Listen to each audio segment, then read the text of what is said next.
Hello guys, আজকে তোমাদের সাথে ন্যানোপ্লাস্টিয়া স্টেপ বাই স্টেপ আলোচনা করব। এটা হচ্ছে একটা কালার্ড হেয়ার দেখতে পাচ্ছ, সেই জন্য আমরা নাম্বার 2 ইউজ করব। প্রথমে হেয়ার ওয়াশ হয়ে গেল, হেয়ার ওয়াশ পর নাম্বার 2 এর কালারটা দেখছো পার্পেল। কেন বলো তো?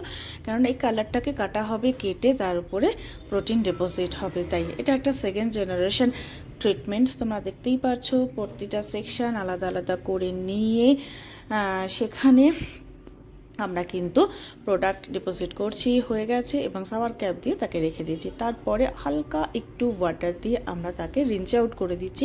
মাথায় রাখবে এটা রিঞ্চ আউট, পুরো প্রোডাক্ট রিঞ্চ করব না, খুব হালকা অল্প প্রোডাক্ট রিঞ্চ করব। এটা কিন্তু ওয়াশ নয়। রিঞ্চ করার পরে আমরা দেখো কোম দিয়ে যেটুকু প্রোডাক্ট ছিল সেটুকু বার করে নেব। এতে সুবিধা কি বলো তো? এতে আমরা যখন স্ট্রেট করব বা যখন ড্রাই করব তখন কিন্তু কোনো স্মোক ক্রিয়েট হবে না, হলেও খুব সামান্য, যেটা খুব হেলদি।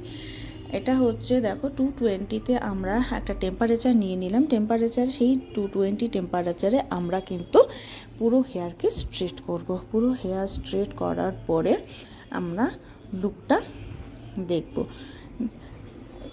মোটামুটি আমাদের স্ট্রেট হয়ে গেছে। এবার পরে আমরা কিন্তু পুরো এটাকে আবার হেয়ার ওয়াশ এবং শ্যাম্পু ওয়াশ, তারপরে 3-in-1 কন্ডিশনার দিয়ে আমরা তাকে কন্ডিশনিং করে আমাদের হেয়ারটা কমপ্লিট করব।